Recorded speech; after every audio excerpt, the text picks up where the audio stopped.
This is episode 005 of the Bread Over Stones podcast.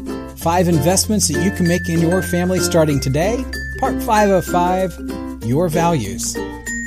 Welcome to the Bread Over Stones podcast, the show that gives grace-driven solutions to heal, unite, and inspire families. Your host is Matthew Morgan, a licensed professional clinical counselor in Ohio, a pastor, and my husband of over 20 years. And my dad. He loves bringing families together and helping them relate better with one another. At Bread Over Stones, you'll add to your toolbox as a parent and a spouse in order to improve the way you communicate, discipline, and ultimately show your love for your family. So welcome to the show. Greetings and welcome to the Bread Over Stones podcast. 5 investments that you can make in your family today. Part 5 of 5, Values. We are done with this first series after today. Thank you for hanging with me and checking it out. Hopefully it has been uplifting for you and your family. The first day we talked about investing our eyes and our ears into knowing our family members better, whether it's our kids or our spouse or our significant other. The second day was getting in with our hands and being able to really just do stuff alongside the other person and work with them and get to know them better that way. The third part was our mouths and being able to speak life into these relationships and be able to speak life into that person to better connect with them. The last time we talked about spending time with them and being very intentional about our time, dividing it up in a way that balances our needs with the needs of other people. It can always be a little bit of a challenge. And so we're going to finish up today talking about our values. And it's a little bit of a strange topic. Why do values really matter to this? But values are what makes us unique. Values are what's purposeful for our family. When I was in my master's degree program, we had to do a report on our multicultural heritage. Now, for those of you joining me by video, you might be laughing a little bit. Those by audio have probably picked up a little bit of this as well. But when you think multicultural, I am not the poster child that comes to mind normally. And so I thought this was a little bit of a ridiculous assignment. Now, I enjoyed the assignment. I understand why it's there. But for me, I didn't quite understand it. But as I got in and as I started framing the questions and really talking to my family members, it started to solidify my cultural background. And I come from a very Appalachian family. We are all down from West Virginia, southeastern Ohio area. I come from a long line of laborers. We had a lot of coal miners in our family. I have a great-grandfather who was, as the stories go, he was a coal miner who found that he could make more money doing semi-professional boxing. So he took that up and then later on put the fist down and became an itinerant minister and began preaching and planting different churches in southeastern Ohio. And so the more I talked to my family members and I realized what it's like growing up as an Appalachian individual and where the family values come from, of dad typically being gone working most of the day, working very hard, a lot of pressure being on mom to raise the family, to educate, to take care of the home and everything else, kind of where all that comes from. And there's, of course, some very good cooking and some very interesting cooking as well. I'm not sure you've lived unless you've had a mayonnaise cake. But it was very eye-opening to be able to spend time looking at my multicultural heritage. And I'm sure you do too. And so what I wanted to do, and as a counselor, I bring this up a lot of what are your values? What's important to you? Because I know what my values are, but if my values don't equal your values, we're speaking 2 different languages. So what makes you unique? You know, what do you learn? How do you learn these kind of things? What traits are important for you? What gives you energy? You see, all those things factor into our value system. And what's important for us, there's a good chance that's going to be what's important for our children, because they're going to pick up on that. And then hopefully you've picked a spouse whose values are compatible with yours. They don't have to be exact, but compatible. If one is mismatched, sometimes the relationship can get a little bit wonky, and we don't want that to happen. And so I think as I was pondering the concept of values and trying to bring out this huge esoteric concept and bring this down into something that's concrete and affects us as a family, I think for me what I realized is that values are what to do. They determine what we're going to do, and they determine what we're going to be. And sometimes those things coincide and sometimes not. And so it puts us in a struggle of doing and being and trying to get to the understanding of what that actually means for us. And so we can only really, I think, understand that by taking some time reflecting on it, talking about it, discussing it. When it comes time for our values, we communicate to those to our children by how we tell them. What kind of family stories do you tell? Who are the heroes of the family? I'm going to get a little emotional on this one just thinking about it. For me, my grandparents were very instrumental or my paternal grandparents were very instrumental in raising us. And my grandfather and grandmother would tell us stories about a monkey named Red Jacket. And Red Jacket would go through the day, and these were bedtime stories, and Red Jacket at bedtime always seemed to have the same adventure that we had during the day, but with his own spin on it. And he was doing, as monkeys can typically do, is get himself in a little bit of trouble, not through bad nature, but just through curiosity. And so we would go to sleep hearing about these stories. And as I reflected on those, I realized family values came out. We respect creativity. We love creativity in our family. We like to make up stories. We like to make up songs. Most of my grandfather's rhyming couplets were hilarious, and most of them probably not appropriate for a PG audience. So he had fun. But he would tell these stories. So creativity was one that was there, and the idea of forgiveness, the idea that we can make mistakes and still be okay. We don't have to be perfect for all things, and the family at the end of the day is going to love you and accept you, and you'll still be part of things. And I realized that just through those simple stories, those concepts were communicated to our family. So what are you communicating? What are you praising in your child? What characteristics are you trying to bring to the forefront? Because that's going to be very indicative of your values.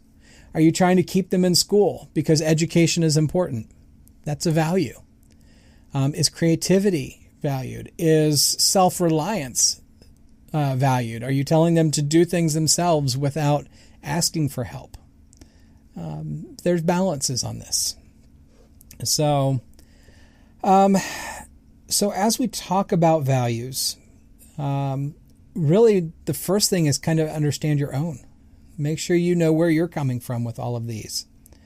And there are a bazillion values quizzes online.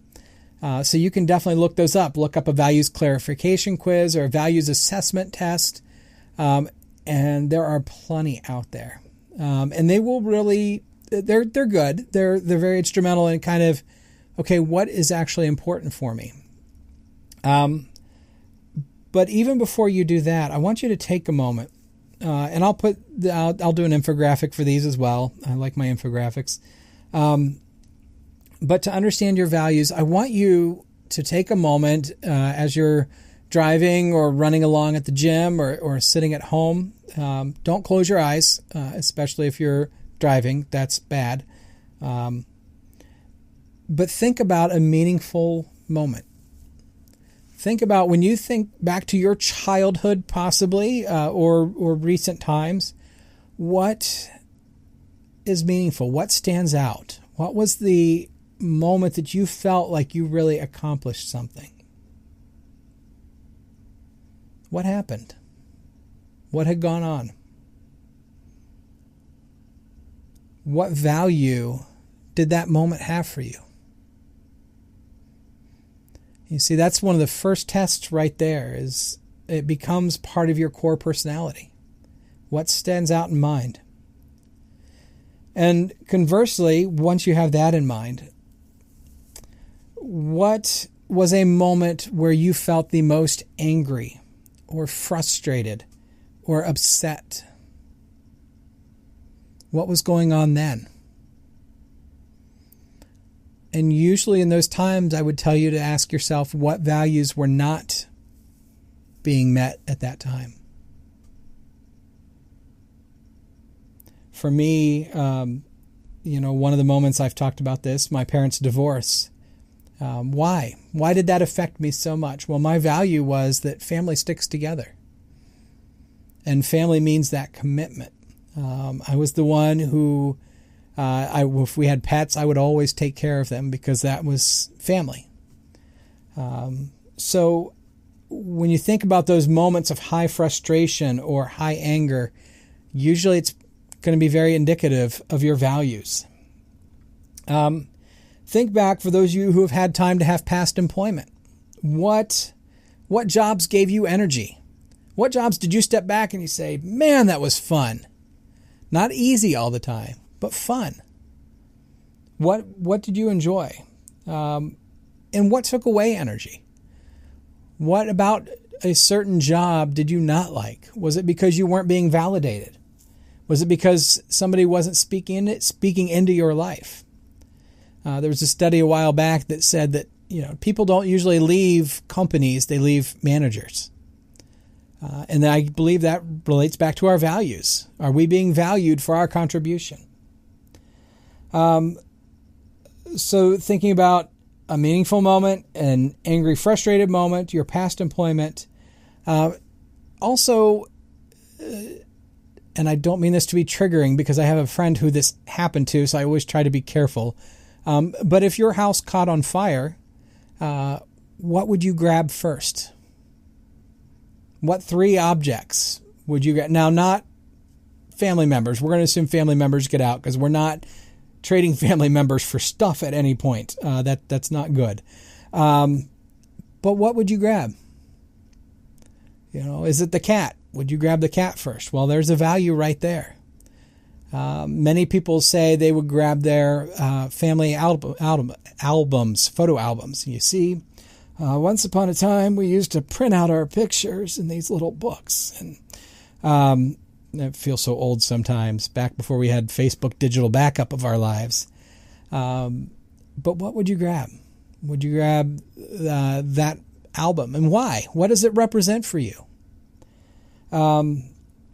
So think about all those things. And what you may want to do is just write it down. Sketch it out on a whiteboard or on a pad of paper. I keep my handy-dandy notebook going for all of my ideas. Yes, it's a mess. That's the way my brain works. But look at all those values and group them into some broad categories, right? Which ones are part of what I do? Which ones are part of who I am? Which ones are part of how I relate to other people? Which ones are part of how I relate to myself?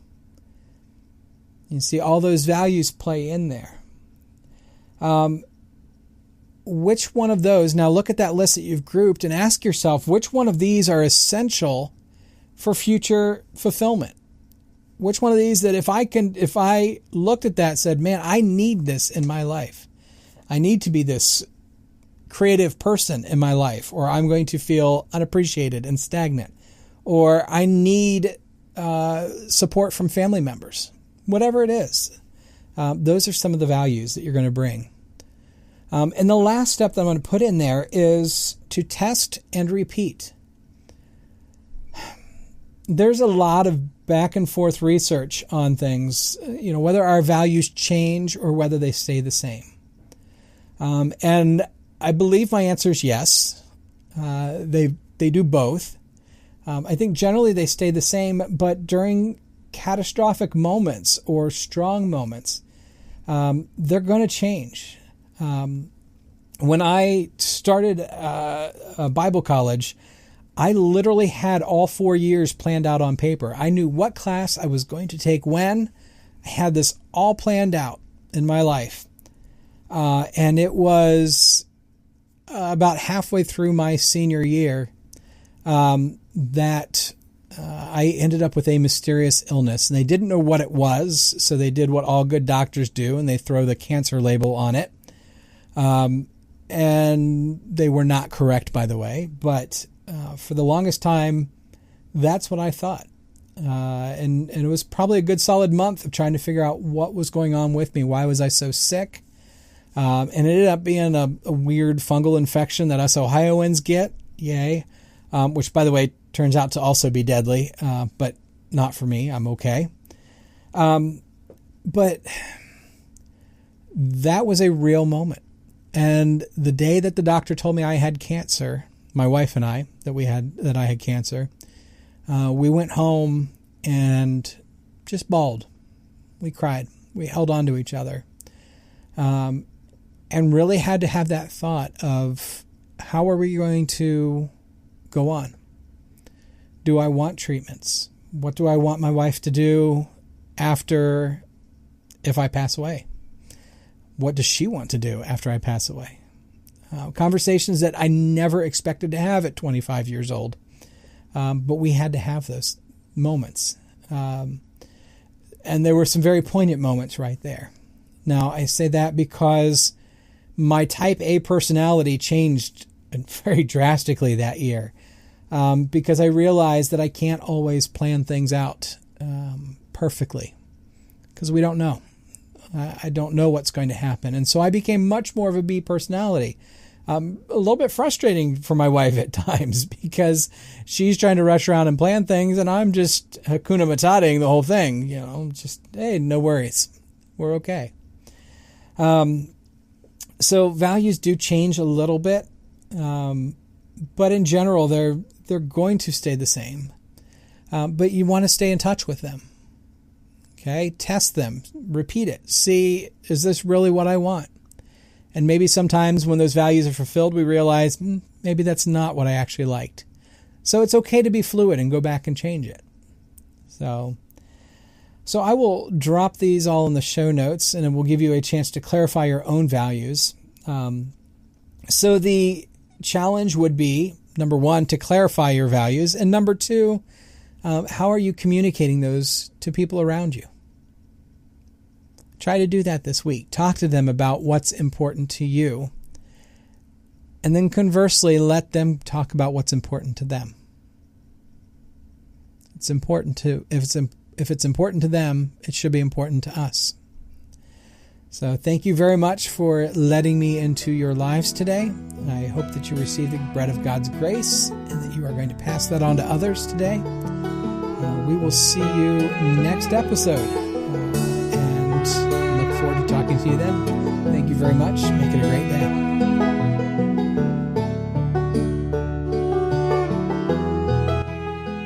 Special thanks to Kevin MacLeod from Incompetech.com for the music at the opening and closing of this show. The opening song was Carefree. The closing one was Cattails. They're both licensed under Creative Commons by Attribution 3.0 license. http://creativecommons.org/licenses/by/3.0.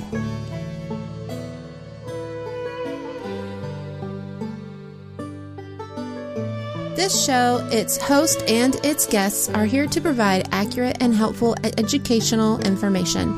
This is not a substitute for personal counseling, and it shouldn't be taken as legal, accounting, medical, or other professional advice. If you need a professional, you should find one in your area.